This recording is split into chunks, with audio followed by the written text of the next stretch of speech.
ज्या प्रकारे आम्ही खाली बसतोय तुम्हाला तर अधिकारच नाही। बघतो ना कसं आहे, तुम्ही कैसे है? राज्यपाल का आदेश है ना, 24 तारीख को आपको छोड़ देना। आयुक्त मैडम का मसला क्या है? आयुक्त महोदय राज्यपालाच्या व्यतिरिक्त मोठे आहेत का राज्यपालापेक्षा? सिर्फ इतना बोल दो कि हाँ, वो वही बड़ी है, राज्यपाल। मुझे कुछ नहीं जा मला सकता। या आदेशामध्ये क्लिअर ये आदेश मामले में लिखा है। राज्यपालांच्या आदेशानुसार मग का नाही करत नाही, काय तुम्ही राष्ट्रपती और वो जो खदम मैडम है, टैक्स पे टैक्स, सरकारी जगह पे टैक्स दे रही है।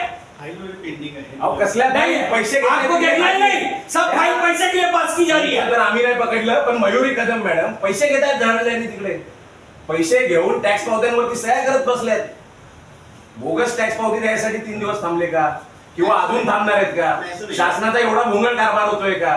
तुम्ही राज्यमंत्री महसूल मंत्री मुख्यमंत्री राज्यपाल कोणाच्याही आदेशाला मानत नाहीत का? असं अजिबात नाही। मग तसं सांगा ना। मग 24 तारीख को आपको बोला ना, फिर क्यों रुक गया? 24 तारखेला सकाळी तुम्हाला 10 वाजता महापालिकेला त्या ठिकाणी रुजू व्हायचे नवी मुंबईला, का नाही रुजू झाले तुम्ही? नाही, तुम्हाला पण साहेब यांचे आदेश घ्यायचे अधिकार नाही आता।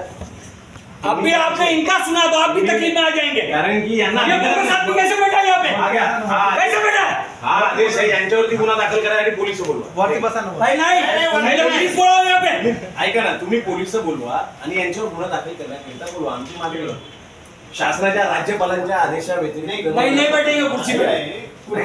असं नाही बैठेंगे। या आदेशाला स्टे ऑर्डर आणून द्या, आता आणून द्या। मी आता उठतो, कालची दाखवा ऑर्डर। नाही, नाही, ऑफिस वगैरे- तुम्ही कालही आले परवाही आले। ऑफिस कसलं बस आहे? ई ऑफिस अर्ज सापडा काय संबंध ई ऑफिसचा? ऑफिसचं काय घेणं देणं आहे? नाही, माहितीचे आहे। ऑफलाईन मध्ये तुमचं सगळं काम चालू आहे आणि ई ऑफिसचं आम्हाला कारण सांगताय. ही